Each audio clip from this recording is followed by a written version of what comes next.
Donc, bienvenue à la découverte de notre premier diagramme UML qu'on va utiliser dans le cours de technique de développement système. Aujourd'hui, on va regarder le diagramme de cas d'activité ou le Use Case Diagram pour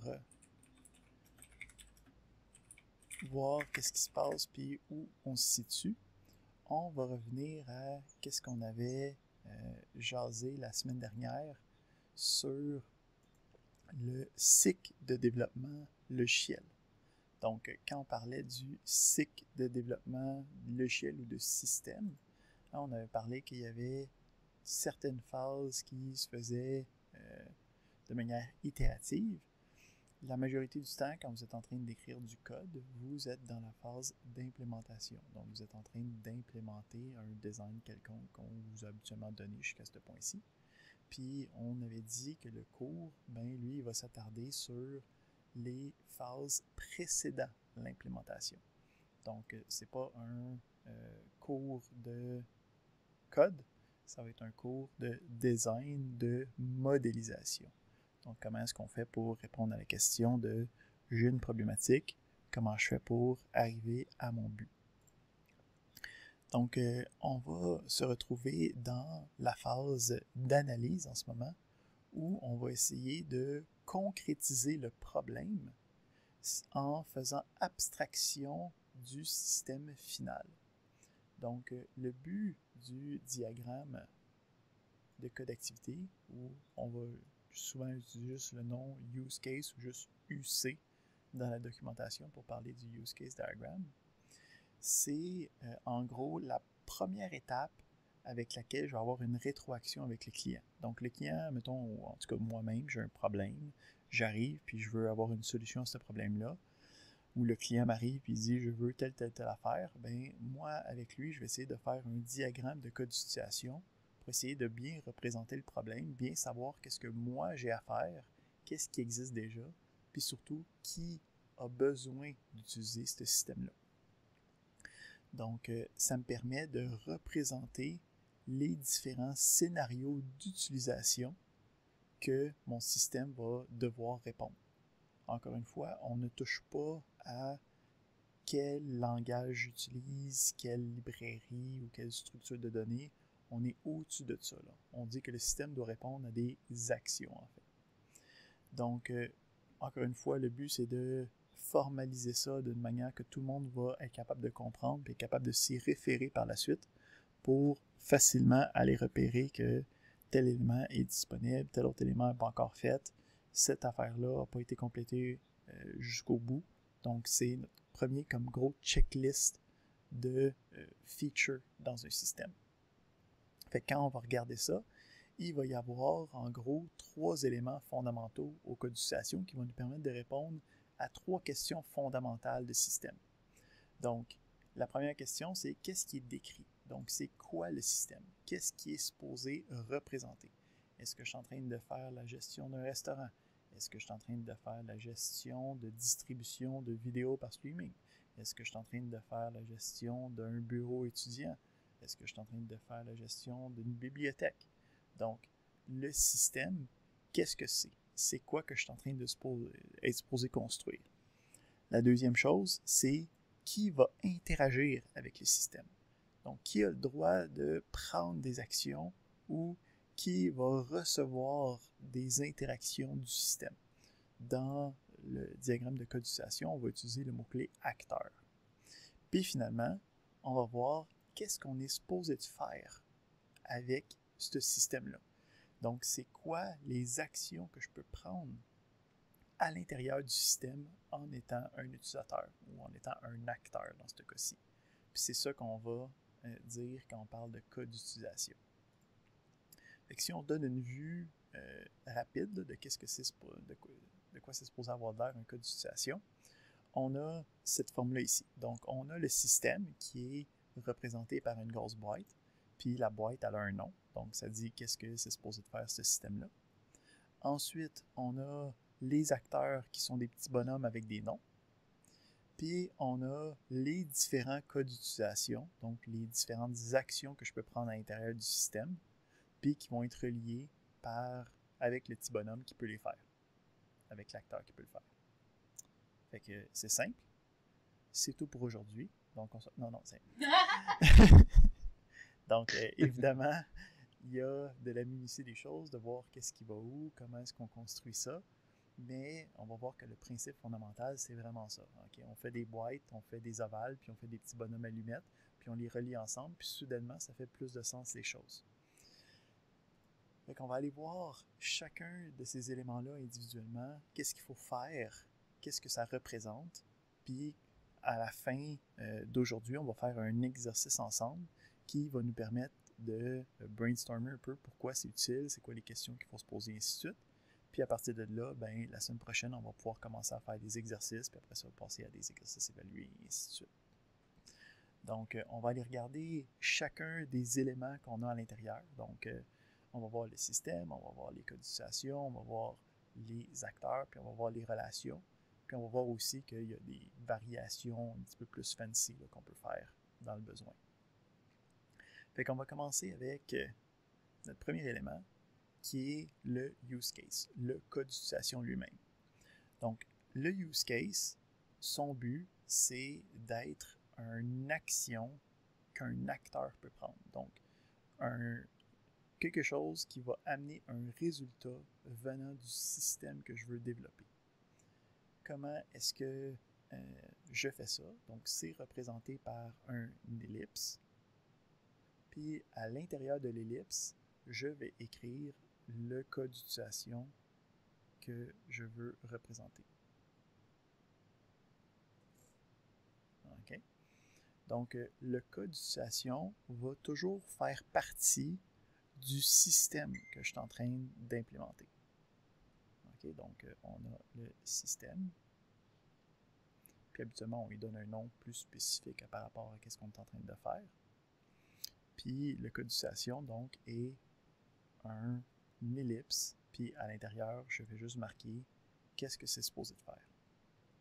Ici, il va falloir comprendre que quand on est en train de faire le diagramme de code d'utilisation, c'est notre premier outil de rétroaction avec le client. Puis, il faut rester à un super top level. Puis, il ne faut pas non plus aller dans la minutie des éléments. Donc, quand j'écris un code d'utilisation, on parle de quelques mots, au maximum une demi-phrase, mais rien qu'il faudrait que je m'attarde, puis que je commence à lire, puis que je commence à me poser des questions sur « OK, ben j'ai lu cette partie-là, c'est qu'est-ce que ça implique de lire cette deuxième partie de phrase-là, et ainsi de suite. » Vraiment juste les gros blocs de qu'est-ce que je suis supposé être capable de faire avec le système. Donc, ces codes d'utilisation-là, ça va être quelque chose qui va être dérivé de notre communication avec le client.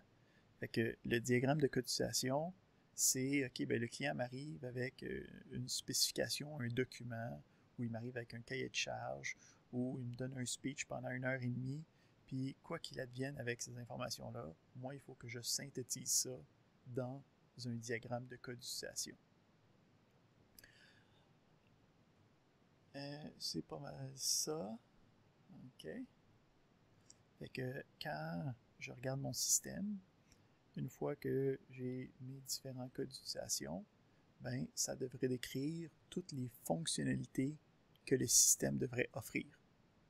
S'il y a une boîte qui manque, puis je dis « Ouais, mais je ne serais pas supposé être capable de faire ça avec ça », ben, c'est parce qu'il manque un code d'utilisation à l'intérieur. OK? Donc, le but de ce diagramme-là, c'est vraiment de vérifier que tout est là. Hein, parce qu'on s'était dit que dans les premières approches de développement, on avait comme des super phases de planification, des super phases d'analyse, des super phases de design, puis à un moment donné, on se rend compte qu'il y a une erreur, puis là, tout casse. Ben, le principe du diagramme de code d'utilisation, c'est un peu un check and balance. De dire, OK, ben, ma première affaire, on va pouvoir itérer rapidement, rajouter des codes d'utilisation au besoin, puis revenir dans le planning, puis de revenir un petit peu en arrière si on a manqué des choses. Fait que on veut juste expliciter les éléments pour que tout le monde puisse regarder puis se rendre compte s'il y a un problème. T'sais. Fait qu'une fois qu'on a les différents codes d'utilisation, on peut passer aux acteurs. Donc, les acteurs, ça va être les utilisateurs du système. Okay? Donc, c'est ceux qui vont interagir avec les codifications. On peut le voir de deux manières, okay, principalement. Soit que c'est l'utilisateur qui va activer la codification, ou c'est l'utilisateur qui va recevoir un résultat ou un effet de bord de notre codification. Donc, quelqu'un qui est affecté par la codification va aussi être représenté dans mon diagramme de codification. Les acteurs peuvent être bien des choses, mais ici, il faut comprendre que ce n'est pas nécessairement des humains. Okay? Donc, ça peut être un serveur avec lequel je communique ou une imprimante à laquelle j'envoie de l'information, autant qu'un être humain qui demande sa facture. La deuxième chose, c'est qu'un acteur ne représente pas nécessairement comme une personne, mais représente un rôle que quelqu'un peut prendre. Fait que si, admettons, j'ai, par exemple, un code d'utilisation où c'est que je représente un guichet automatique, puis dans ce guichet automatique-là, donc guichet automatique, c'est un A ici, là, okay. Puis dans le guichet automatique, ok, je peux, mettons, faire des dépôts, puis des retraits. Puis à partir de là, ben, je peux avoir un client de la banque qui va être cet élément-là. Mais ça se peut très bien qu'il faut que je fasse de la maintenance sur mon guichet automatique. La maintenance, puis ça se peut que j'aille un technicien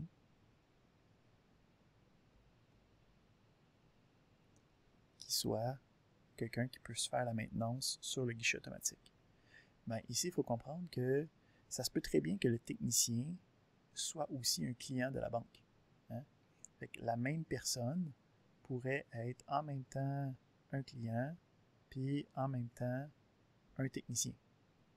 Donc, c'est pas parce que j'ai fait un petit bonhomme que ça représente une personne fixe, ça représente le rôle que quelqu'un peut prendre.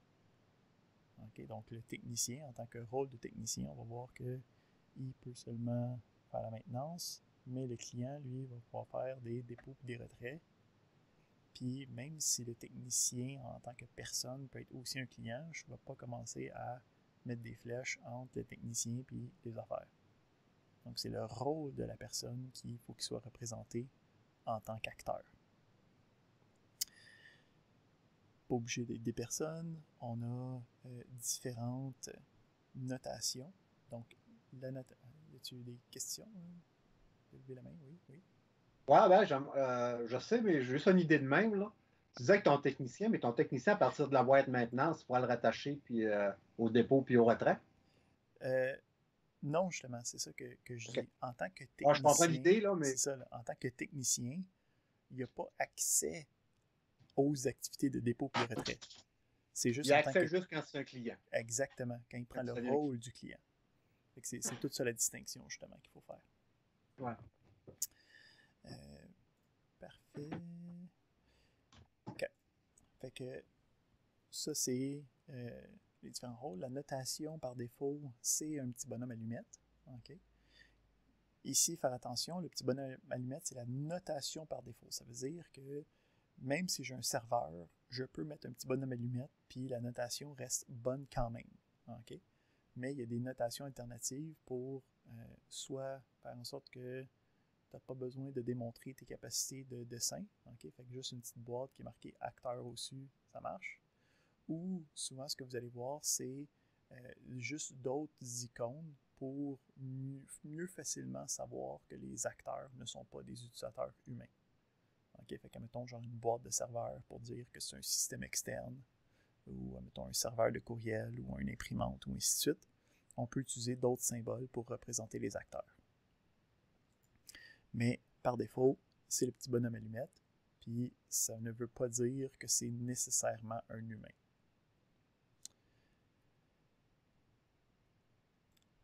Ici, il va falloir faire attention quand on travaille avec le code d'utilisation, on travaille à un très haut niveau, puis il faut commencer, on va souvent essayer de voir, ok, ben, si je suis en train de traiter avec un utilisateur ou quelconque, il va y avoir des données de l'utilisateur ou des informations de l'utilisateur que je voudrais peut-être essayer de représenter d'une certaine manière ou d'une autre. Ici, il y a deux possibilités qui vont arriver. Si ces informations-là font partie du système, okay, donc si c'est quelque chose que moi je vais devoir développer, j'ai juste pas besoin de le mettre. Okay, parce que dans le code d'utilisation, on reste très haut niveau, on fait juste montrer les activités. Plus tard, on va avoir d'autres diagrammes qui vont nous permettre de mieux représenter ces informations-là. Si les informations ont besoin de sortir du système, okay, donc j'ai besoin en tant que compagnie qui fait du commerce en ligne, ben, j'ai besoin de faire traiter mon paiement par une compagnie externe. Ben, les informations vont être transférées d'une place à l'autre. Cette transaction-là, ça va être représenté par un acteur externe, qui va être le système avec lequel je vais communiquer. Donc ici, j'ai un exemple, puis c'est pas mal l'exemple qu'on va toujours utiliser aujourd'hui là, pour l'administration d'un bureau d'étudiants, mettons, ou des administrations d'étudiants. Ben, j'ai ici un professeur qui va être capable d'informer les étudiants, mettons, envoyer un message à tous.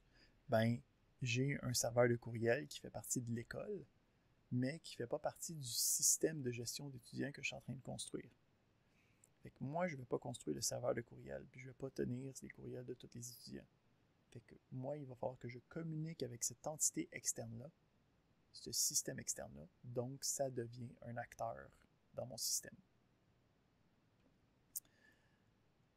On a différents types d'acteurs. Okay? Donc ça va nous aider à spécifier qu'est-ce qui est possible d'avoir comme acteur, mais sachez que même avec les différents types, il n'y a aucun changement dans la notation.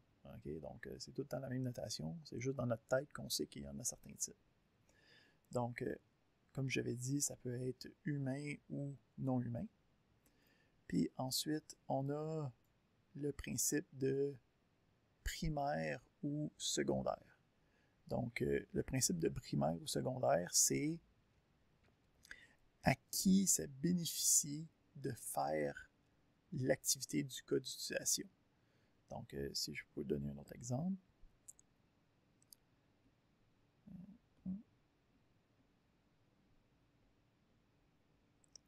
Si je représente une école.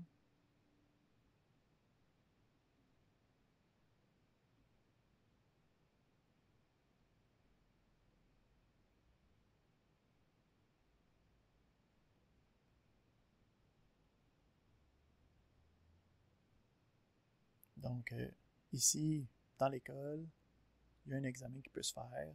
C'est le professeur qui part l'examen, puis c'est tous les étudiants qui vont faire l'examen, puis ils vont recevoir une note. Ben, ici, le professeur,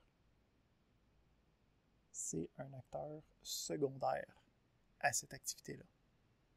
Parce que il n'y a pas de bénéfice qui lui arrive à lui.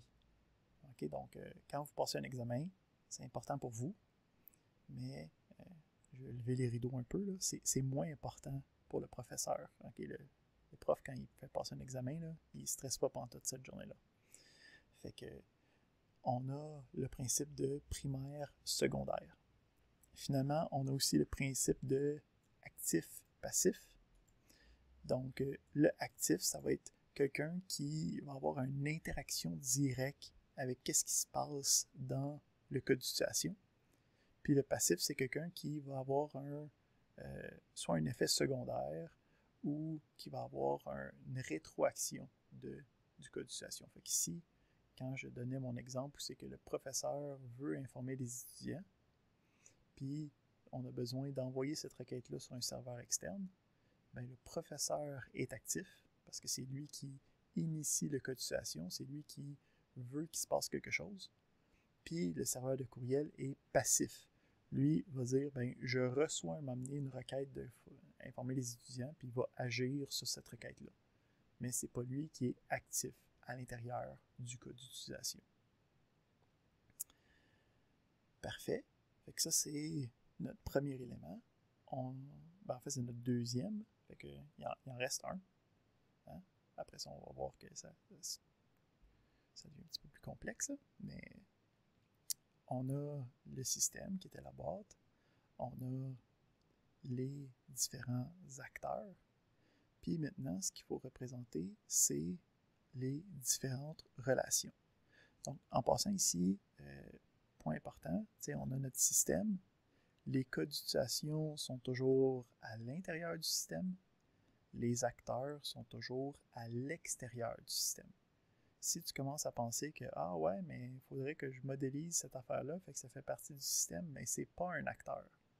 Donc, c'est là que tu peux te poser certaines questions puis que tu peux voir certaines lacunes dans ta pensée de comment est-ce que le système est supposé être fait. C'est ça le but du diagramme de cas d'utilisation. Donc, dernière chose qu'il faut représenter, c'est le principe de relation. Donc, on a les cas d'utilisation, on a les acteurs, puis entre les deux, ben, on va avoir un lien qui me permet de savoir quel rôle d'acteur, parce que les acteurs, c'est des rôles, c'est pas vraiment des personnes en tant que telles, quel utilisateur peut prendre un rôle puis faire cette action-là. Donc, pour les relations, il y a juste une ligne entre l'acteur puis le cas d'utilisation. Ici, il faut faire attention, c'est une relation binaire. Ça veut dire que chaque ligne va juste avoir un de chaque bord. Okay? Donc, je peux avoir plusieurs lignes d'un acteur à un cas d'utilisation, mais je n'ai pas le droit de faire des choses comme que ça commence de même puis que ça bifurque comme ça. C'est pas le principe de la chose. Il faut toujours que ça parte de l'acteur ou du cas d'utilisation, puis inversement, ça rejoigne l'autre. Deuxième chose, c'est que à la fin de mon diagramme, je devrais avoir au moins une association entre chacun des cas d'utilisation puis au moins chacun des acteurs. Fait en gros, si je me retrouve à la fin, puis j'ai ça ici qui est tout seul, ben, je me rends compte que cette affaire-là, c'est pas un acteur pour mon système que je veux développer. OK? Donc, même principe, si je termine mon système, puis j'ai un cas d'utilisation qui est tout seul dans son coin, que personne ne peut utiliser, ben, ça veut dire que ce feature-là, je n'ai pas vraiment besoin de le faire. Hein? Parce que si personne ne peut utiliser ce feature-là, il ne sert à rien, il ne devrait pas être développé. Donc, encore une fois, c'est le genre de choses que quand je vais écrire le code d'utilisation, je peux me rendre compte de ces éléments-là. Une chose qu'on peut faire quand on travaille avec les relations, on peut mettre la multiplicité. Donc, il y a de cela bien des mois, là, vous avez fait des cours de base de données, là, puis vous avez fait des diagrammes de classe avec la multiplicité de l'élément. En gros, c'est combien de personnes peut interfacer d'un bord par rapport à l'autre. Ben, ici, c'est le même principe. Donc, je peux dire que quand je travaille avec mon dépôt et mon retrait, ben, c'est une personne à la fois qui devrait travailler avec ça. OK? Puis quand j'ai un examen avec, mettons, genre, on va dire des classes de 30 maximum, ben, je peux dire que c'est un prof qui va donner un examen pour 30 étudiants. Donc, c'est 2.30. Je sais que j'écris mal, c'est pour ça que je suis un informaticien. Avec ça, on est capable de représenter minimalement le diagramme de cas d'utilisation. Donc, là, ce qu'on va voir après ça, c'est comment est-ce que on va prendre ces affaires-là, puis on va les étendre un petit peu, là, pour être capable de avoir des cas atypiques ou sinon des cas qui reviennent un peu souvent, puis qu'il faudrait que c'est pas exactement parfait juste avec les éléments qu'on a en ce moment. Fait qu'on va regarder les extensions qu'on a à partir de là. Le premier qui est disponible, c'est à l'intérieur de nos cas d'utilisation, on peut dire qu'un cas inclut un autre. OK? Donc, si je le fais de manière complètement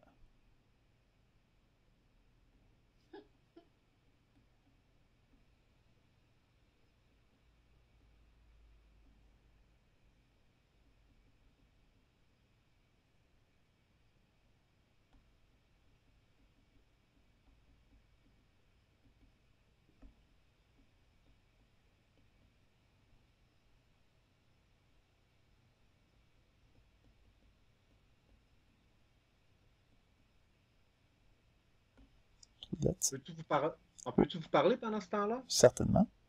OK. Tantôt, vous avez dit qu'on peut. OK, qu'on pouvait pas. Vous avez parlé des acteurs. Oui, Vous avez dit qu'on peut pas mettre un acteur. Dans quelle situation on peut mettre un acteur dans un système? C'est ça la question. aucune. Donc, l'acteur ne devrait jamais faire partie du système. Mhm. Si c'est quelque chose que tu t'en vas faire, ben, c'est le moment où il faut poser des questions sur qu'est-ce que c'est supposé représenter, est-ce que c'est vraiment un utilisateur du système ou c'est juste une structure de données du système. Donc, le but du diagramme de code d'utilisation, c'est de te permettre de t'arrêter avant que tu fasses quelque chose de cave. Ouais, OK. Fait que, Je comprends qu'un acteur ne peut pas être d'un système, mais c'est parce que tantôt, vous aviez l'air à dire qu'on pouvait mettre un acteur d'un système aussi, ben, dans certaines situations. Là. ce que, J'aimerais juste avoir un exemple, c'est tout. Là.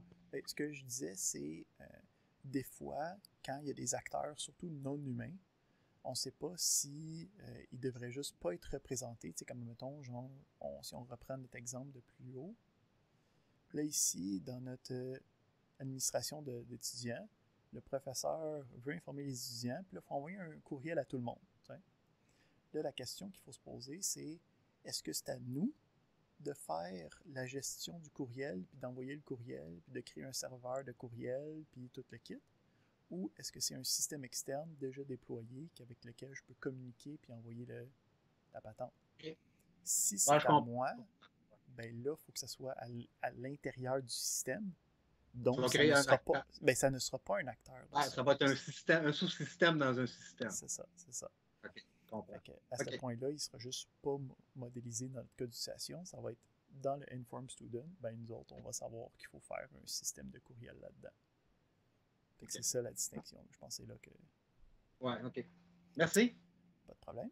Donc, on revient à notre inclusion. Donc, le principe, c'est qu'on a ça ici comme ça. Et voilà. Fait que le principe du include, okay, c'est de dire quand j'exécute A, donc quand mon acteur exécute A, il va aussi exécuter B. Okay, donc, le A inclut le B dans son exécution. Fait que ça, c'est la patente de base, c'est assez simple à voir. Quand je fais A, je dois faire B. Ouais. Mais question, c'est là, l'acteur, si lui l'exécute A, ça nécessairement, lui va nécessairement aussi exécuter B. Oui. Mais lui pourrait, conditionnel, OK, seulement exécuter B. Oui. Exactement. Puis c'est ça qu'il faut faire attention justement avec l'inclusion. C'est une excellente question. C'est que pour que ça soit utile de schématiser l'inclusion, c'est que l'acteur doit être capable de individuellement activer A ou B. Okay? Donc A et B sont mutuellement exclusifs. Ils peuvent être activés de manière complètement un ou l'autre. Mais quand j'active A, je dois obligatoirement activer B en même temps. Si je m'en vais écrire une affaire où c'est que, mettons, je n'aurais pas ça. OK? Je modélise quelque chose de même. Puis à la fin, j'arrive de même. Puis je dis, ben, quand je peux activer A, puis qu'à chaque fois que j'active A, il faut que j'active B. C'est pas un bon schéma de codification. En fait, dans ce cas-ci, tu ne devrais juste pas avoir B. Tu devrais juste avoir un cas d'utilisation qui englobe toute cette action-là ensemble. OK? Donc, c'est pour ça que c'est obligatoire, en fait, que quand on a une inclusion, les deux sont activables de manière indépendante. Fait que ta question était très à point sur pourquoi c'est intéressant et pourquoi il faut que ça soit comme ça. Là. Oui. Une petite question rapide. Écoute, ça me rappelle en mathématiques, là, les ensembles, puis les sous-ensembles, puis les unions, les intersections, puis tout. Là. Il faut-tu... on va avoir besoin de ces affaires-là aussi? Ou, Pas ici. Ça va être utile. J'aurais fait une revision, là, mais si tu me dis non, c'est... On est correct. Ouais. Donc, si on regarde, mettons, notre système ici en exemple, bon, on a le professeur. Okay? Puis le professeur, il a deux activités. Il peut assigner un cours. Okay? Puis quand il assigne un cours, il faut absolument qu'il assigne un enseignant ou un présentateur avec. Mais ça se peut que le cours a besoin de plus qu'un présentateur. Ça veut dire que par la suite, le professeur doit aussi être capable de assigner des présentateurs au cours de manière indépendante à l'activité de annoncer un nouveau cours. Donc c'est pour ça que les deux sont séparés, mais que quand je pars un cours, il faut absolument que j'assigne un présentateur avec immédiatement. Okay, donc c'est ça que ça représente ici. Fait que, vous voyez que je viens de parler pendant 1 minute pour expliquer qu'est-ce que ça veut dire, mais avec le diagramme, on l'écrit avec un bonhomme puis 2 cercles. Okay? C'est ça la force du diagramme de cas de situation. Okay? C'est le littéral, une image vaut 1000 mots. Okay? Surtout quand les mots, les images sont régimentées par un paquet de règles. T'sais. Donc, on a notre première extension possible, qui est l'inclusion, le include. Notre deuxième possibilité, c'est l'extension à un cas d'activité. Encore une fois, on l'a directement là. On a un petit dessin, on a notre système, on a le A, on a le B. Ah oui, puis en passant, la notation veut que ce soit une flèche pointillée avec le mot include à côté pour représenter une relation d'inclusion. Donc, une flèche pointillée, le mot-clé include à côté. Quand on a celui-là,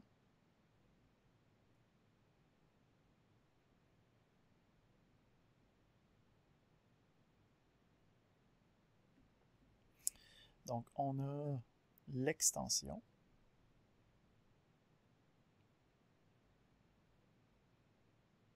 Encore une fois, le même principe que la dernière fois s'applique.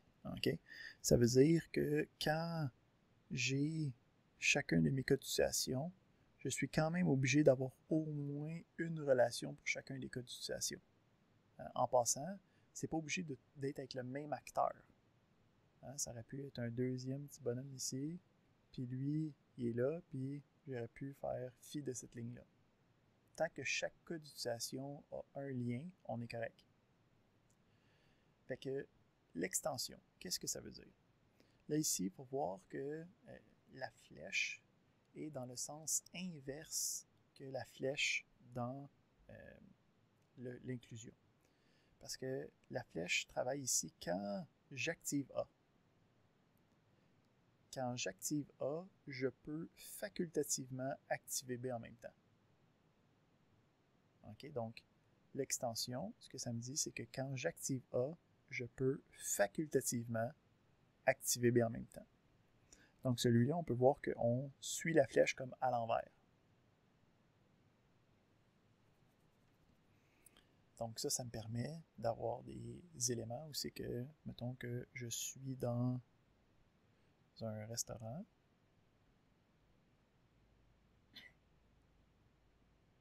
OK. Puis, bon, j'ai mon client. Puis le client, chez le restaurant, OK.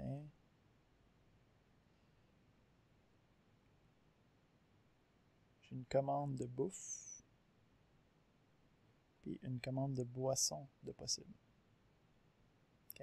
Fait que le client peut commander de la bouffe, le client peut commander de la boisson de manière indépendante. OK. Mais quand je commande de la bouffe, je peux en même temps commander une boisson.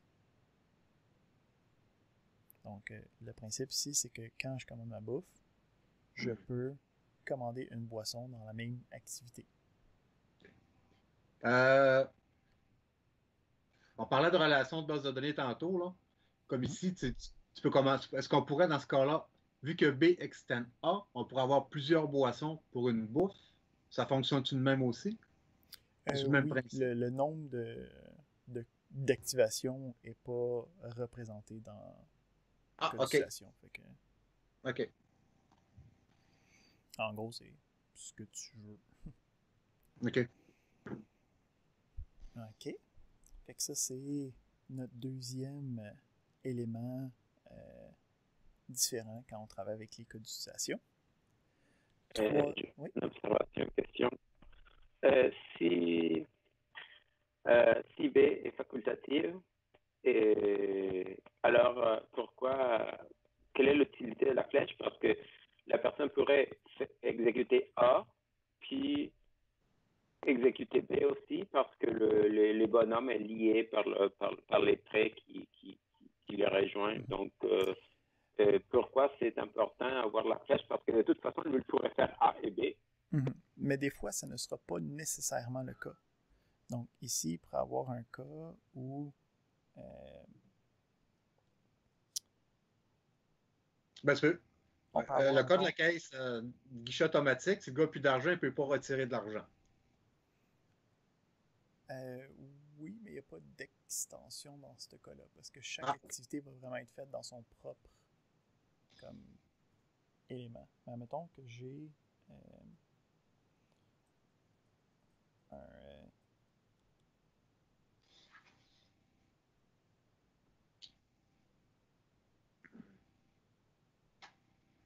Bon, on va voir qu'il y a d'autres manières de représenter ça plus tard, mais je vais juste montrer un exemple. Fait que si j'ai un client avec un coupon rabais, celui-là n'a pas le droit de commander de la boisson tout seul avec son rabais. Il a le droit de commander de la bouffe, puis s'il commande de la bouffe, il a le droit de commander de la boisson. C'est des conditions. Ben, c'est ça, là. Fait que ici, ce schéma-là, il faut absolument que j'aille ça pour bien le représenter. J'ai pas d'autre manière. Parce que j'ai pas le droit de mettre une flèche comme ça ici, parce que le client avec un rabais ne peut pas commander seulement de la boisson. Il peut juste commander de la boisson s'il a commandé de la bouffe avant. OK, parfait. Merci beaucoup. Parfait. Ensuite, autre extension possible, ça va être le principe de généralisation. Donc, qu'est-ce qu'on connaît de l'héritage? Okay? Donc, on va être capable de représenter un rôle comme étant une généralisation de plusieurs autres rôles. Donc, pour faire ça, on utilise, puis ça marche autant pour les codes d'utilisation que pour les acteurs. Okay? Donc là, les exemples, c'est avec des acteurs, mais tu peux aussi le faire avec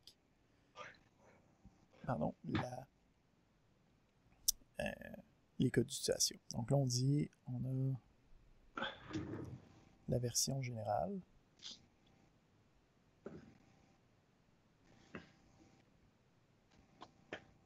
Puis on a des flèches pleines.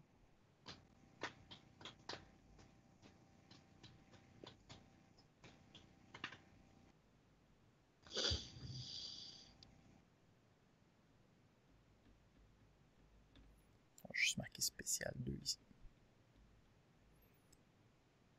Donc ici, on a le principe de j'ai un acteur généralisé, puis j'ai 2 spécialisations de celui-là. Fait que n'importe quelle flèche qui part de lui est automatiquement aussi disponible pour ces deux-là.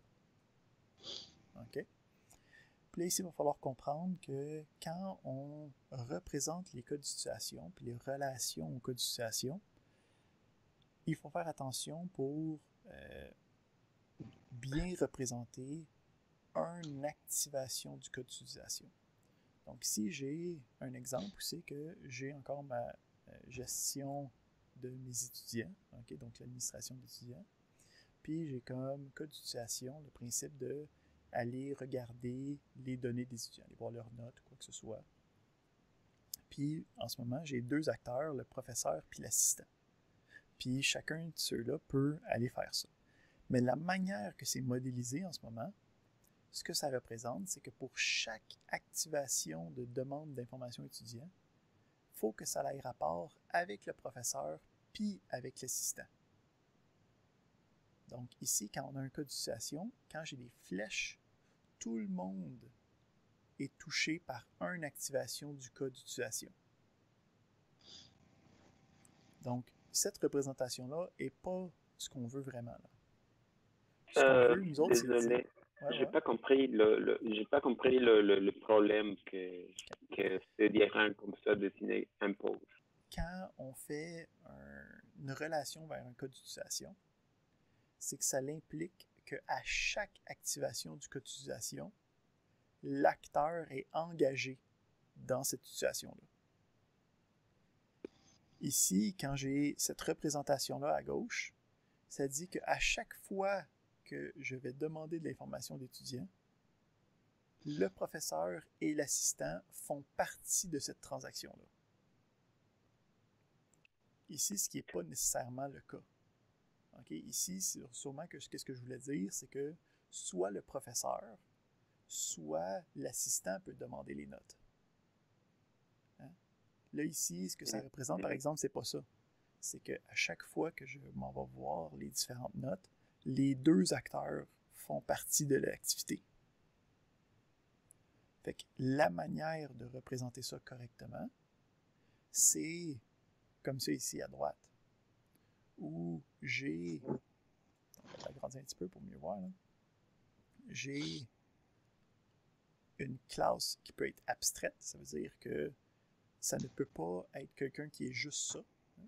Donc une classe abstraite, mais que c'est quelqu'un qui a le droit de faire un query sur les données étudiantes, une requête sur les données étudiantes. Fait que on voit que la requête, il y a juste un acteur qui est relié à cette relation-là, mais que lui, ça peut être soit le professeur, soit l'assistant. Fait que c'est ça ici. OK. L'utilisation de la généralisation, c'est que ça va nous permettre de représenter plusieurs acteurs comme étant un dénominateur commun pour être capable de faire des relations avec ça.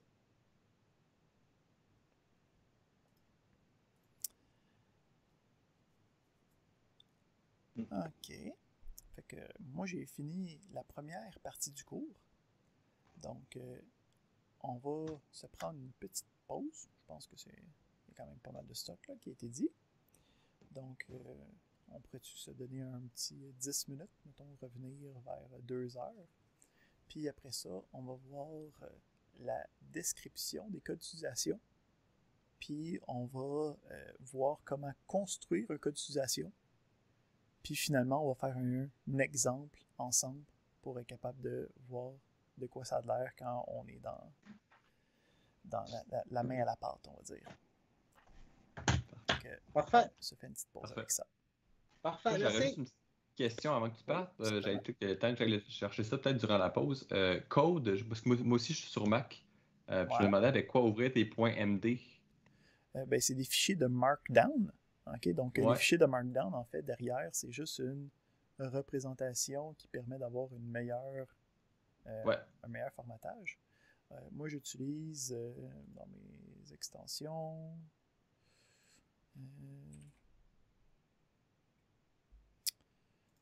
j'ai Markdown All-in-One. me semble que ça s'appelle. Ah, c'est sur Visual Studio, ça. Visual Studio Code, ouais. OK. Parfait. Markdown Support. Parfait. Puis c'est un fichier qui est hautement utilisé dans le monde de l'informatique pour avoir une espèce de README, mais avec un petit peu plus de oomph. Ouais. Fait que c'est bon. c'est Super, je vais aller chercher ça. Merci beaucoup. Ça. Parfait, merci.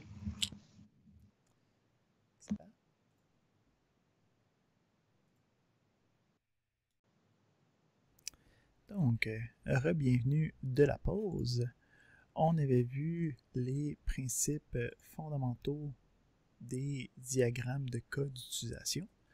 Donc, dans cette deuxième partie de cours, on va regarder un peu un élément extra qui vient avec la création des diagrammes de cas d'utilisation. On va regarder comment est-ce qu'on crée un diagramme de cas d'utilisation, puis après ça, on va faire un petit exemple ensemble pour bien voir qu'est-ce qu'on peut faire avec les diagrammes de cas d'utilisation. Donc, la première chose, c'est qu'on avait dit au début que quand on faisait un cas d'utilisation, on voulait que ça soit quelque chose de très simple, très concret, pour être capable de juste voir, ok, c'est ça, puis c'est ça que le système est supposé de faire. Évidemment, quand on a les requis d'un client, ben, dans les requis, il va y avoir des processus de qu'est-ce qu'il faut faire quand je veux retirer de l'argent. Il faut que le client insère sa carte, il faut qu'il rentre son NIP, il faut qu'il choisisse le montant qu'il veut débiter. Donc, toutes ces informations-là, il va falloir qu'ils soient quand même représentées pour avoir un portrait complet de qu'est-ce qu'on est supposé de faire, mais ça ne sera pas dans la partie de diagramme. Donc, qu'est-ce qui va arriver, c'est qu'avec les différents cas d'utilisation, avec les différents use cases, on va avoir des fiches techniques qui vont représenter, en gros, les différentes descriptions des cas d'utilisation qu'on va avoir dans le projet. Donc, à quoi ça ressemble les cas d'utilisation? On va avoir les différentes... c'est quelque chose qui ne vient pas directement avec le langage UML.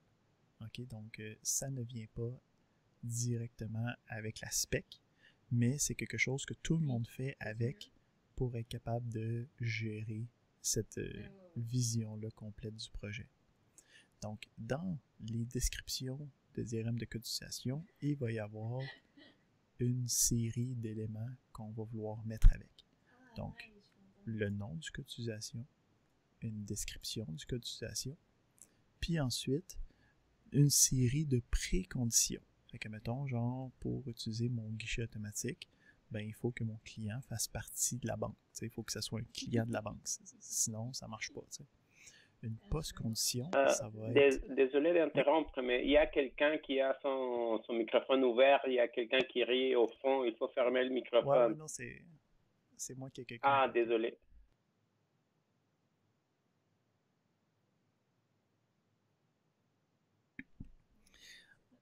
Fait que pour les éléments, c'est on a les préconditions puis les post-conditions. Fait que les post-conditions, ça va être en gros qu'est-ce qui va arriver après avoir fait le cas d'utilisation. Fait que si, mettons, je m'en vais au guichet automatique puis je retire de l'argent, ben la post-condition, c'est que j'ai de l'argent dans mes poches en tant que client après le cas d'utilisation. On va avoir après ça les différentes erreurs possibles. Donc, si on n'a pas si la personne ne rentre pas le bon NIP, donc ça veut dire qu'il y a un message d'erreur, puis après 5 fois, ça mange la carte. Donc, on va avoir les erreurs possibles, puis l'état dans lequel on se tient après avoir fait cette problématique-là. On a les différents acteurs. Donc là, ici, c'est juste de regarder dans notre schéma, c'est quoi l'acteur qui vient avec. Ensuite, on va avoir les triggers. Donc, dans quel cas ou dans quelle situation on va avoir l'acteur qui agit avec le système. Donc, c'est quand l'utilisateur veut débiter de l'argent qui s'en va au guichet automatique. Puis après ça, on a la partie en fait la plus importante du cas d'utilisation. Ça va être la description du processus. Donc, la description du processus, c'est là qu'on va établir chacune des étapes une par une. Donc, c'est là qu'on va dire le client, il faut qu'il insère sa carte. C'est là que le client, il faut qu'il rentre son IP. C'est là qu'il faut qu'il sélectionne le montant. Donc, le processus avec lequel on va faire notre activité. Fait que si on regarde ici, on aurait un exemple par rapport, encore une fois, avec notre problématique courante, c'est qu'on travaille dans un système de gestion d'école et ainsi de suite. Donc, on veut réserver une salle de cours. Fait que, un employé a le droit de réserver une salle de cours pour un événement quelconque. Il faut que l'employé soit autorisé à réserver des salles, sinon ça ne marche pas. En sortant de là, ben, on est supposé avoir une salle de cours qui est réservée. Qu'est-ce qui peut arriver qui va être problématique? Il n'y a pas de salle de lecture disponible, mais qu'est-ce qui arrive dans ce temps-là? L'employé n'a pas réussi à réserver une salle de lecture. Donc, ça semble très drabe, ok? Puis, ça l'est quelque part, là. Mais c'est que ça permet de formaliser tous les cas, ok? Puis de te forcer à te poser des questions sur qu'est-ce que le système est supposé de faire. Donc, encore une fois, le but de tout ça, là, c'est de te sauver du temps, puis de te sauver de faire des erreurs dans ton implémentation en modélisant vraiment tout ce qui est supposé arriver. Fait que c'est notre employé qui fait ça, c'est quand l'employé a besoin de réserver une salle de lecture, puis après ça, on a le processus standard. Fait que le processus standard, c'est les étapes qui doivent arriver quand le cas d'utilisation va sortir avec une condition comme gagnante, quand il va sortir avec la bonne affaire. Fait que, il se log dans le système, il sélectionne un all, il sélectionne une date, on confirme que c'est vide, puis après ça, on confirme la réservation. Fait que si on fait toutes ces affaires-là, en sortant de là, l'employé a réussi à réserver la salle. Ça se peut qu'il y ait des variantes à ça, qui nous donnent quand même le même résultat final, donc la même post-condition, mais qu'il y a eu une déviation à l'intérieur du processus. Donc, c'est ça qu'on a avec les processus alternatifs. Fait qu'on peut voir ici qu'à l'étape 4, donc quand on confirme que c'est libre, ben là, c'est pas libre. Donc, ça se peut que ça arrive, mais ça ne veut pas dire que ça ne marchera pas, parce que le système pourrait proposer une autre salle qui est libre. Puis à partir de là, on la sélectionne elle, puis on est correct, ça reste libre. Donc, ces éléments-là nous permettent d'avoir des alternatives, mais qui nous donnent la même post-condition. Fait que quand on fait les descriptions de cas d'utilisation, ben, c'est en gros une fiche qui est à peu près une page et demie pour chacun des cas d'utilisation. Puis ça permet de là plus spécifier ça va être quoi l'interaction qu'on va avoir avec le système. OK. Fait qu'une fois qu'on a tout ça, comment est-ce qu'on fait pour faire notre diagramme de cas d'utilisation? Donc, on commence, puis ce qu'on va vouloir faire, c'est préparer notre affaire en premièrement décrivant c'est quoi les acteurs. Pardon. Ici, ouais. Donc, il va falloir décider c'est qui les différents acteurs. Okay? C'est qui va utiliser les différents cas d'utilisation. C'est quoi qu'ils ont besoin dans leur support de travaux quotidiens. C'est quoi les actions qu'ils vont apporter sur le système. Tu peux te poser des questions comme qui c'est qui est responsable du système? Est-ce qu'il va falloir l'administrer? Est-ce qu'il y a du monde qui ont des droits supérieurs à d'autres dans le système?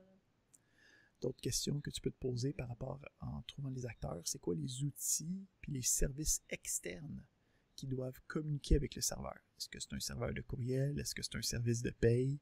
Donc, puis encore ici, quand on dit système, il faut toujours penser à qu'est-ce que nous, on va créer comme élément. Okay, parce que nous, on est en train de développer le système. Donc, qu'est-ce qui est dans la boîte? Ça veut dire que moi, je le crée. Si c'est pas dans la boîte, ça veut dire qu'il faut que ce soit un acteur.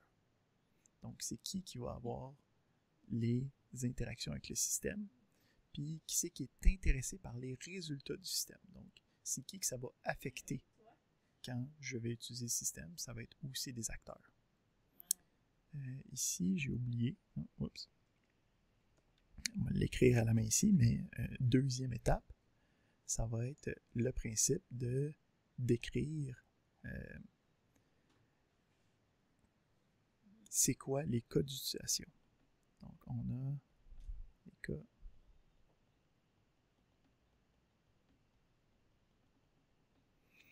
Donc, quand je veux trouver c'est quoi les différents cas d'utilisation, il va falloir que je me demande les questions suivantes. Bon, c'est quoi les tâches principales du système?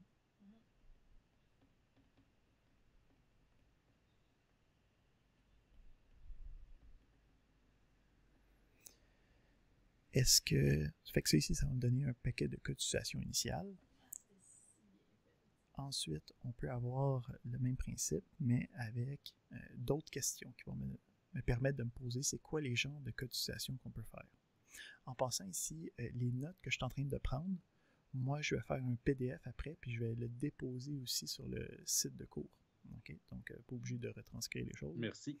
Tant que vous êtes capable de lire mon écriture. Sinon, vous pouvez retranscrire les choses.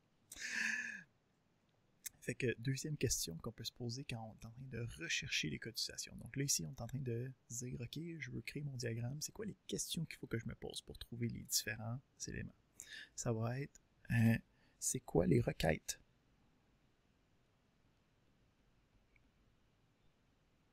Pouvant être faites au système.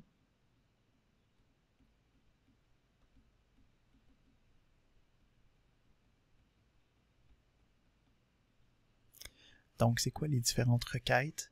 Okay, donc, quand on disait, j'ai le droit de demander la note d'un étudiant, j'ai le droit de demander mon solde. Le technicien a le droit de demander c'est quoi l'état de la machine. Donc, toutes ces questions-là, c'est des affaires qui vont se transférer en cas d'utilisation. Après ça, on va avoir, est-ce que...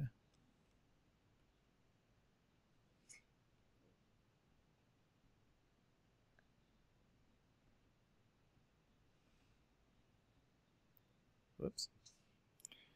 On l'a perdu. On le fait réapparaître. Ah, on peut mieux le mettre plein écran pendant ce temps-là. Ouais, mais attends. Il y a un épisode où est-ce que Mitch parle à une de ses victimes, puis tu le vois comment il rationalise. Tu le vois comment... Puis comme... Donc, est-ce que on veut se faire communiquer une information d'un serveur externe ou d'un système externe? OK? Donc, quand j'ai, mettons, j'ai un système, mettons, de gestion de diplôme, j'ai besoin de savoir c'est quoi les nouveaux étudiants qui sont disponibles à avoir un diplôme. Donc, il faut que j'aille un lien vers le système de notes que moi, j'ai pas fait. Moi, je suis juste là pour gérer les diplômes. Donc, quand je me demande c'est qui va transiger de l'information de l'extérieur, ça me permet de voir qu'est-ce qui se passe avec. Fait que c'est ce genre de questions-là qu'il faut se poser quand on veut créer les différents éléments. Puis à partir de là, on commence à tracer les relations, puis on regarde est-ce qu'il y a de la généralisation, est-ce qu'il y a du include, est-ce qu'il y a du extend, et ainsi de suite. On va regarder les problématiques communes qui vont arriver quand on va commencer à créer des cas d'utilisation. Donc ça, en gros, c'est quand on essaie d'en faire, voici les erreurs que vous allez commettre. Fait qu'on les voit tout de suite, comme ça on n'est pas obligé de les faire. Fait que premier type d'erreur, c'est qu'il ne faut pas modéliser le processus. Donc, quand on parle du processus, on disait c'est l'affaire qui va se faire en séquence. J'insère ma carte, je rentre mon NIP, je fais mon retrait, ça me sort l'argent, je retire ma carte. Donc ça ici, c'est un cas d'utilisation. Si on a un paquet de flèches avec toutes des includes puis que j'ai pas aucune relation avec aucun de ceux-là, je devrais toutes les englober à l'intérieur d'un seul cas d'utilisation. Toute cette minutie-là, ça va être décrit dans la fiche descriptive du cas d'utilisation. Ça, c'est notre première erreur. Deuxième erreur, c'est si je m'en vais écrire qu'un acteur fait partie du système, on s'est dit que c'était une règle qui ne marchait pas. Ça devrait être en fait quelque chose qui est directement intégré dans le système. Okay? Fait que soit que l'acteur ne devrait pas être là, parce que je suis la personne qui va la modéliser, ou sinon, ça devrait être à l'extérieur du système. Même si c'est comme mettons ici, là, on parle de gestion d'étudiants, ben t'es comme dans la gestion d'étudiants, c'est normal qu'il y ait des employés. Mais non, l'employé va utiliser notre système, tu sais. C'est notre employé qui va être sur l'ordinateur puis qui va taper les choses. Fait que c'est un utilisateur d'un système, c'est quand même un acteur externe à notre système. On a ensuite ici, je vois quelqu'un qui a ses lèvres bougées, mais qu'il est muté, fait que... Ok, c'est beau, j'ai pris le contrôle. Okay. Je me demandais dans ce cas-là, il faudrait faire comme tantôt, faire une interface. Ben ici, le principe, c'est que dans ce cas-là, spécifiquement, l'employé devrait juste être à l'extérieur du système. Okay. Parce que l'employé va utiliser notre système. OK. Mais mettons que je suis en train de faire comme un système de courriel, mettons, ben il devrait juste pas être là pantoute. Parce que si c'est à moi d'implémenter le serveur puis le système de courriel, ça va juste faire partie du processus. Okay.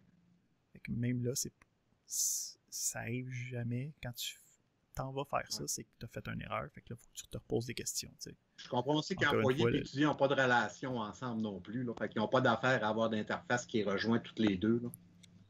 Ouais, ben en fait, dans ce cas-là, il y a plus qu'une erreur. Là. On va voir le système tantôt, justement, dans l'exemple qui ressemble à ça.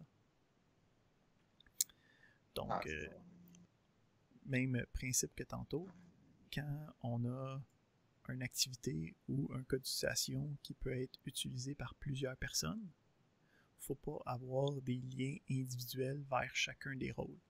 Parce qu'un lien vers un rôle indique que dans chacune des activations, ce rôle-là va faire partie de cette transaction-là. Donc, si on veut dire que les assistants ou les professeurs peuvent sortir de l'information, on utilise la généralisation pour être capable de représenter ça. On l'avait dit tantôt, il ne faut pas mettre le processus, mais un autre élément, c'est qu'on peut représenter souvent plusieurs cas d'utilisation en un seul. Donc, quand on va travailler avec les diagrammes de cas d'utilisation, on s'est rendu compte, ok, donc on fait des études de regarder qui c'est qui utilise ça correctement. Puis on s'est rendu compte que moins, c'est mieux. Donc, il faut rester avec peu de cas d'utilisation. C'est ça qui nous permet de gérer ça correctement puis de les utiliser plus tard. Donc, 5e erreur typique. Un peu comme le premier, on n'a pas besoin de décomposer notre cas d'utilisation en un paquet de choses qui vient avec. Donc, même si le issue certificate, il faut qu'il login, il faut qu'il enter, il faut qu'il send, il faut qu'il log out, toutes ces affaires-là, c'est un seul cas d'utilisation. C'est pas un paquet de cas d'utilisation. Fait que ça fait le tour de qu'est-ce qu'on est supposé de faire avec les diagrammes de cas d'utilisation. Fait que à la fin ici, j'ai juste un petit rappel des notations. Okay, donc vous allez pouvoir juste quand vous les révisez, c'est juste ça qu'il faut savoir dans comment écrire les choses. Fait que ce qui nous reste à faire aujourd'hui, ça va être de faire un exemple ensemble de qu'est-ce que c'est supposé donner un cas d'utilisation. Fait qu'on a ici un système qui représente un bureau de gestion étudiant. Fait que pensez, mettons, genre au logiciel là, qui existe sur les ordinateurs des secrétaires du cégep. Okay? Donc, le but, c'est de faire la gestion d'étudiants. Puis, il faut regarder qu'est-ce que c'est supposé de faire, puis implémenter un diagramme de cas d'utilisation. Une petite question. Ouais. Pour la dernière erreur que tu as montrée, là, ces étapes-là, par contre, est-ce qu'on va les écrire dans la fiche du cas d'utilisation ou... Exact. C'est là-dedans que ça va aller. Et OK, voilà. parfait. Merci. Fait que le diagramme est vraiment fait pour le big picture. Puis les descriptions de cotisation sont vraiment pour la minutie, puis de vraiment bien représenter tout ce que, mettons, le client demande. Mhm. Je vais tousser.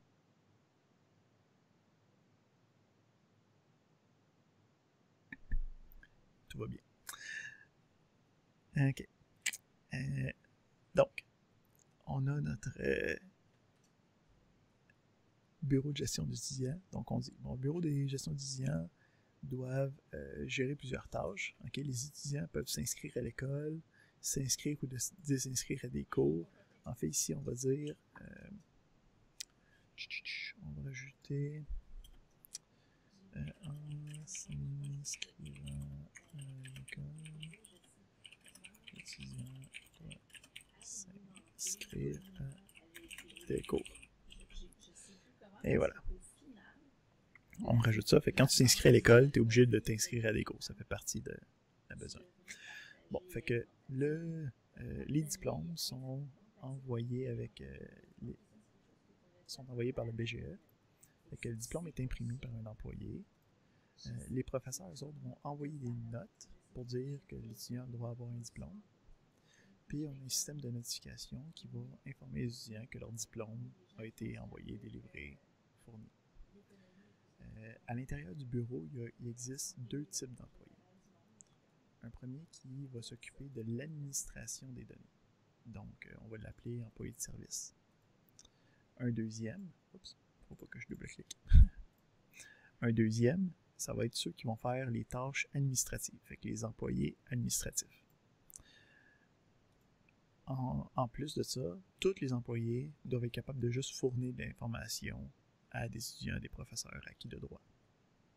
Fait qu'on dit que les employés administratifs vont être capables de fournir les diplômes quand les étudiants vont vouloir venir les recueillir. Les employés administratifs sont aussi capables de créer des cours. Puis durant la création des cours, on dit que c'est possible de réserver des salles de cours. Fait qu'on veut prendre toutes ces affaires-là, puis être capable de représenter ça dans un diagramme de cotisation. Fait qu'on s'est dit, la première chose qu'on va faire, puis c'est très brainstorming de faire ça, là. Tu commences en disant, OK, c'est quoi tous les acteurs possibles qui sont là? Puis c'est comme, t'es pas obligé d'avoir la réponse finale tout de suite. Le but, c'est d'en nommer le plus possible, puis au pire, on en élimine par la suite. Fait que d'après vous, quels sont les acteurs qui font partie de ce système-là? Parce que là, on va avoir les étudiants. OK. OK, ici, on a des étudiants. On a les employés d'administration aussi. OK. Et Professeur. les employés de service, les employés d'admin. Mhm. Employé d'admin. Deuxième. Ah, puis manque les professeurs. J'ai mis ça en bas à droite, là. Ouais, en dessous En d'étudiants. bas à gauche, pardon. Ah, ok, c'est mis, c'est bon. C'est moi qui les ai. Ouais, OK. Qu'est-ce qu'il pourrait avoir d'autre comme acteur? Un serveur. Ouais. Il servira à quoi, le serveur? À recevoir les notes des professeurs ou d'envoyer les emails avec les diplômes. Mhm. Fait qu'ici, effectivement, on dit qu'on a un système de notification. OK, puis ça sonne pas comme quelque chose qu'il faut que je développe moi-même, là. OK? Donc, peut-être que on a ici...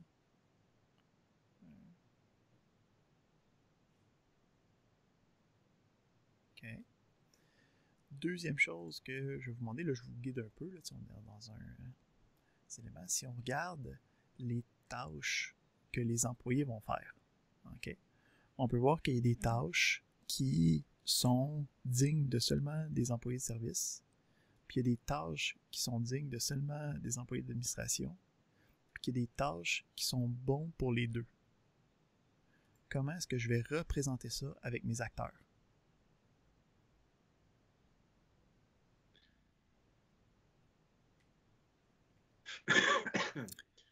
Avec Il y des a- inclusions, je sais pas. Il y a Non. des tâches qui Dans les vont. acteurs, qu'est-ce qu'on peut Il y a des faire? tâches qui vont avoir seulement certains acteurs. Mhm.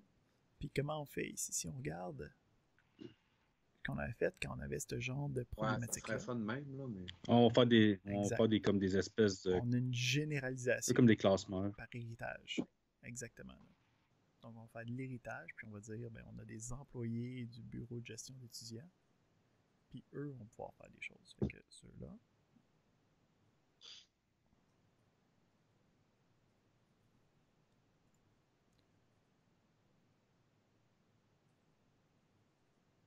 Super employés. Je vais juste marquer employé bureau de gestion étudiant. OK, parfait. Fait que là, on se dit, OK, qu'est-ce qu'il peut avoir comme action? OK, c'est quoi les cas d'utilisation possibles? On va revenir à mon petit texte. Donc, en tant que affaire que je veux qu'il roule sur un ordinateur des secrétaires du secrétariat, on va dire, là, c'est quoi les actions qui sont possibles à l'intérieur de ça?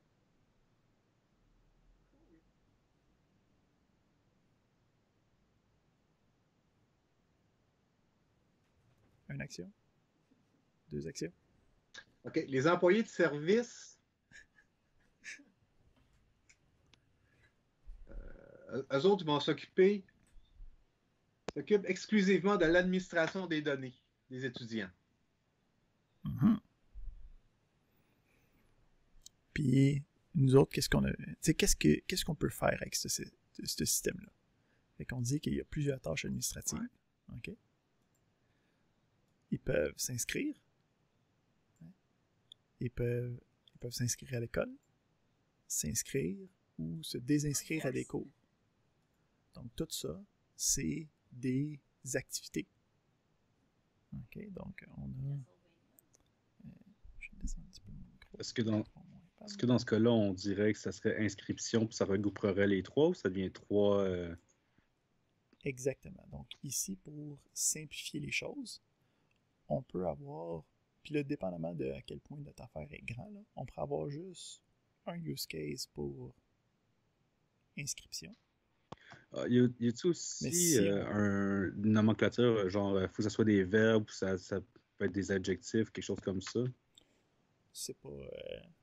OK. Il n'y a pas rien qui est digne Fait que, de ces inscription ou inscrire, ça serait bien les deux. règles. C'est les deux. OK, c'est parfait. ça. Ici, ensuite, si on voudrait, par exemple, puis ce que je veux vous montrer, c'est la généralisation à l'intérieur des use cases. Fait que ça veut dire que dans l'inscription, on a... c'est des flèches pleines. Et ça, c'est ce principe-là on a encore un petit peu de misère, là, tu sais. Parce qu'on a tendance tout à penser aux fonctions, puis OK, ça, toc, toc, toc. Ouais, c'est ça. Fait que ici, on a... mettons... On voit pas vraiment ton iPad, par exemple. ouais, t'as bien raison. Je vais finir d'écrire ça, puis je vais recliquer ici. Donc, on a notre retiré court. On a... ajouter cours. Puis on a ici inscription école.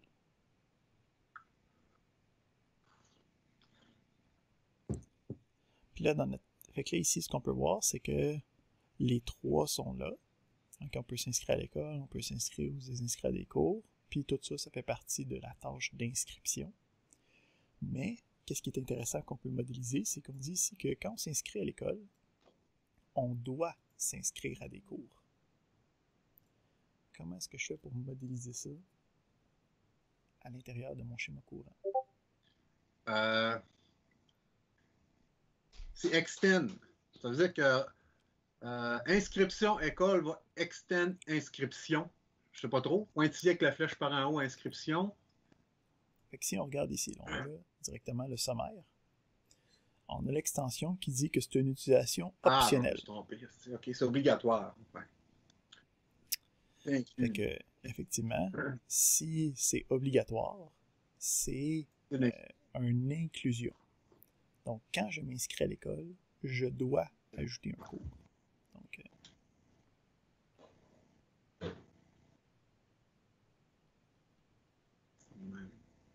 OK. Je dois. Après ça, qu'est-ce qui est possible? Si, mettons, on regarde le dernier ici. Donc, les employés administratifs, OK, on voit qu'ils peuvent fournir les diplômes. OK. On voit qu'ils peuvent créer différents cours. Puis on voit que c'est possible de réserver des salles durant la création des cours. Fait que si on s'attarde juste sur les cours aujourd'hui, okay, on dit qu'on peut créer des cours. Fait que ça sonne comme une activité, ça. Ouais.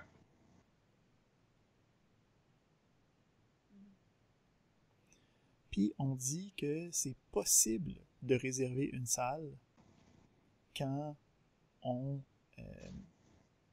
va réserver un cours. Comment est-ce que je peux représenter ça?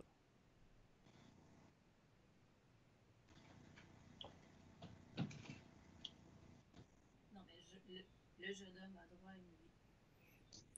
Là, c'est là qu'on va avoir notre deuxième. Ça sonnerait. Ou c'est que c'est optionnel. Moi, Là. je suis pressée de croire que ça ne repose que sur l'expression de son Parce que c'est possible. Mais c'est pas obligatoire. Fait qu'on a ici réserver salle de cours.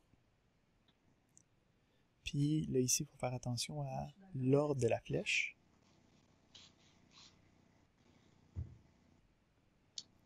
La flèche va partir de celui-là qui s'active en premier, puis va... Oups. Donc, on part la flèche de celui-là qui part en premier, puis lui peut être activé optionnellement. Puis là, on a le extend ici.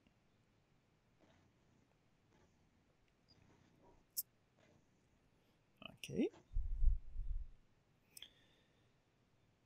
Qu'est-ce qu'il y a d'autre de possible? Fait qu'on a dit que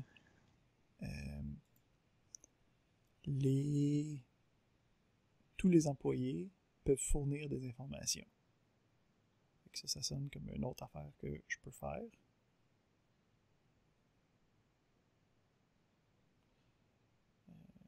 Fournir information.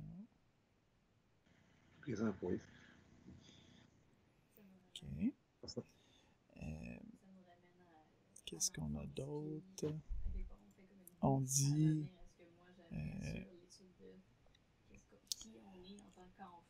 le diplôme va... Fait que là, ici, on a les étudiants reçoivent leur diplôme. OK? Puis, le diplôme va être imprimé. Fait que ça, ici, on pourrait penser peut-être que c'est deux activités, mais en fin de compte, ça va toujours se passer en même temps. Hein? Parce que quand tu reçois ton diplôme, c'est là qui est imprimé, puis tu sais, ça va être fait dans la même action. Fait que ça peut être Un acteur? une activité seulement. Non, juste une activité. Ah, ok. OK, on assume que l'imprimante est dans notre système, Okay. c'est connecté à notre affaire. Fait qu'on peut avoir ici juste...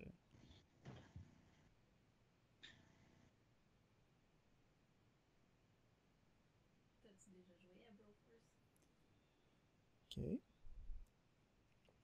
Puis, dernière chose. Bon, fait que, bon, plusieurs tâches, OK. On peut s'inscrire à l'école, c'est fait. S'inscrire ou désinscrire au cours, c'est fait. L'inscrit de s'inscrire au cours, c'est fait. On a ensuite, on reçoit leur diplôme, c'est bon. Oh, les professeurs envoient leurs notes. Fait que là, ici, il faut avoir un envoyer note. Il y a Scott Pilgrim aussi qui en a fait un. OK. On a le système de notification. OK. C'est quand ça a été délivré, donc ça va être dans la même action que celui-là. Fait qu'on n'a pas besoin d'avoir d'autres éléments. Pour ça, on a deux types d'employés. OK. Administration de données. On a les employés qui ont des tâches administratives. Tous les employés peuvent fournir des informations. Parfait. Les employés administratifs fournissent des diplômes. OK. Les employés administratifs créent des cours, durant la création des cours. Fait qu'en ce moment, on dirait que j'ai tous mes cas d'utilisation. OK, donc j'ai lu tout ça, puis à chaque fois que je lisais une phrase, je pouvais l'associer à un des cas d'utilisation que j'ai dans mon diagramme. Fait que là, ce qui va me rester à faire, ça va être de faire les relations pour mes différents éléments. OK? Bon. Fait que on a dit... on va commencer avec ceux qui sont les plus directs. Donc, on dit que les employés administratifs, ils créent des cours, puis c'est eux autres qui peuvent réserver des salles. Bon, fait que... Attends, là, je pense que... On va les changer de place, ces deux-là.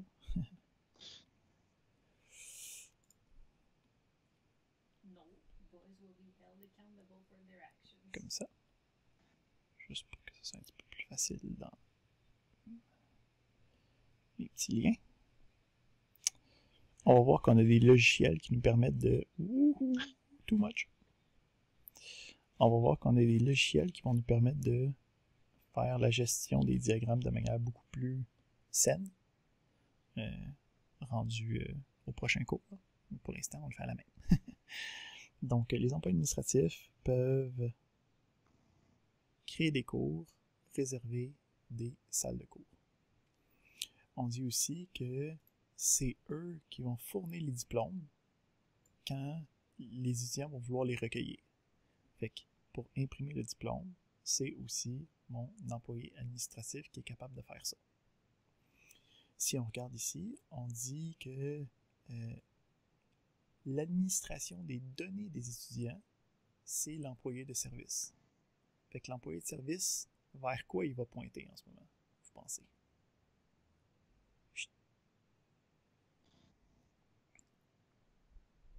C'est parce qu'on va plutôt descendre en arrière. Ah oui, pardon. Non, il n'y a pas de problème. Là. Fait que, on a ici fait l'employé administratif qui était relié à l'impression de diplôme, qui était à la création de cours, puis qui était au fait de réserver une salle de cours. Là, on dit que l'employé de service, lui, va gérer l'administration des étudiants. Ah. Donc, l'employé de service... Il va être à l'inscription. Il est relié à quoi? Exact, parce que c'est ça notre gestion d'étudiants, là, c'est ça qui se passe. Fait que lui va avoir un lien comme ça. C'est pas gentil d'avoir des traces qui sont un peu ça, mais pardonnez-moi ça pour aujourd'hui. Ensuite, il nous reste, OK, envoyer les notes. C'est qui va faire ça?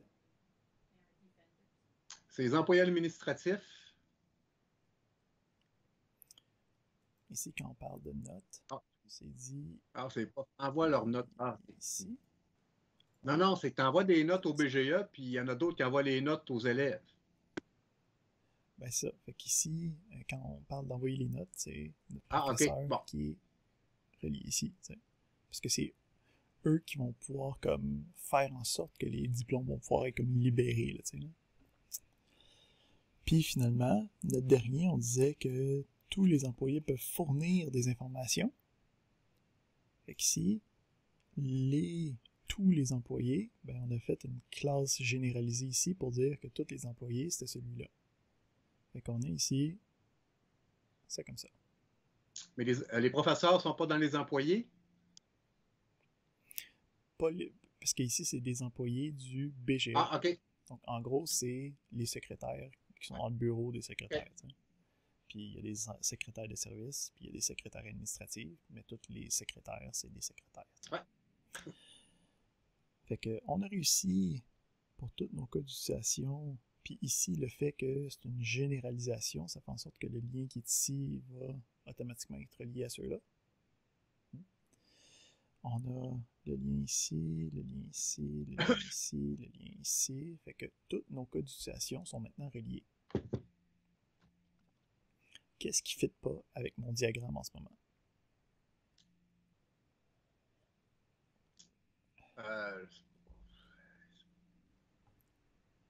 Ça fait bizarre les lignes qui squares en haut. L'étudiant fait rien. L'étudiant. Exact. Donc, en ce moment, on a un étudiant, puis il fait fuck all. Puis en fait, c'est normal. Parce que quand on y pense, le système que je suis en train de développer, là, c'est le logiciel qui va rouler sur les ordinateurs des secrétaires. OK? En tant qu'étudiant, là, mettons au cégep, là, quand tu t'en vas au secrétariat, là, est-ce que c'est toi qui tapes sur l'ordinateur? Non. C'est l'employé qui va prendre ta requête puis qui va utiliser, interfacer avec le système. Donc, ce qui est intéressant, c'est que l'étudiant, ça a été la première chose que vous avez sorti comme acteur. Mais pour de vrai, c'est pas un acteur dans notre système. Parce que il va pas interfacer avec notre système. Ce qui va interfacer avec notre système, c'est les profs et les employés. Puis ça va envoyer tout sur le serveur que lui va notifier les étudiants. C'est ça. Fait que l'étudiant lui-même, il n'y a pas de lien direct. OK? Là, ici, il nous resterait aussi l'autre, qui est la notification, OK, qui est supposée envoyer aux étudiants. On a la problématique ici, c'est que celui-là, il pourrait être lié à celui-là, mais c'est seulement dans certains moments que ça va arriver. OK? Parce que quand j'envoie les notes, c'est pas certain qu'ils ont tout de suite leur diplôme. Hein? Ça se peut qu'ils sont juste à moitié de leur cheminement, et ainsi de suite. Là, ça va dépendre de comment est-ce que je veux modéliser ce système-là. Est-ce que je veux que les employés, est-ce que je veux que les professeurs envoient juste leurs notes quand l'étudiant a fini d'avoir leur diplôme? Ou est-ce que je veux que ce soit moi qui gère l'état courant des notes, et ainsi de suite? Là, c'est là que, justement, le but du diagramme de codisation, c'est là pour se poser plus de questions. OK? Puis de retourner au client puis de dire, OK, ben j'ai besoin de clarification sur cet élément-là parce que ben, j'ai fait le diagramme de cotisation puis c'est pas clair. Donc ici, dépendamment de ce qu'on veut faire, le serveur d'indication pourrait être connecté ici ou il pourrait être avoir un autre élément qui serait la notification d'étudiant. Ou sinon, peut-être que c'est à nous de faire cette partie-là en tant que processus ici. Puis en fin de compte, peut-être que le serveur de notification aussi n'a pas besoin d'être là. Parce que c'est à nous de faire ces notifications-là. Donc là, c'est un élément ambigu qu'il faut dire, ben, après avoir fait mon diagramme de notification, il me reste ces questions-là. OK. Puis c'est comme ça qu'on fait le diagramme de cotisation. Quand tu as fini et tu n'as plus de questions, c'est là que tu sais que tu es prêt à passer à la prochaine étape. Nice. Je suis d'accord. C'est vrai que c'est nice. Fait que ça fait le tour de qu'est-ce qu'on voulait voir aujourd'hui. Je suis pas du genre à vous tenir pour rien dans votre journée. Fait que on a vu aujourd'hui le principe des diagrammes de cotisation. Donc, le diagramme de cotisation, son principe, c'est tu mets le système dans une boîte. Oh, pardon, j'ai frappé mon micro. Tu mets ton système dans une boîte, tu nommes le système. À l'extérieur du système, tu vas avoir des acteurs qui sont les rôles ou les choses qui vont interfacer avec ton système. Ça peut être des humains, ça peut être pas des humains, mais c'est des éléments qui sont externes au système, puis qu'il va falloir qu'ils utilisent ou qu'il y ait un effet par rapport au système. Ensuite, à l'intérieur du système, on va avoir les différents cas d'utilisation. Les différents cas d'utilisation vont représenter chacune des actions que le système devrait être capable de prendre quand on fait une interface avec. Finalement, on a les relations entre les cas d'utilisation et les acteurs qui représentent quel rôle, quel acteur est capable de faire tel cas d'utilisation. Puis on a vu quelques petits ajouts additionnels sur la généralisation, l'extension, puis l'inclusion. Fait que c'est tout pour ce qu'on avait à faire pour aujourd'hui. Au prochain cours, je vais vous donner en gros une mise en situation où je vais vous demander de faire le cas d'utilisation puis les descriptions de cas d'utilisation. On va le corriger ensemble. Puis après ça, au cours d'après, je vais pouvoir vous donner votre premier travail qui va être la création d'un cas d'utilisation pour une autre mise en situation. Et voilà. Parfait. Je suis d'accord. C'est bien On parfait. vote pour ça. Moi, c'est. Je crois qu'il y a quelque chose qui cloche. Si on commence avec ça, puis on finit avec c'est pour ça que je crois qu'il y a quelque chose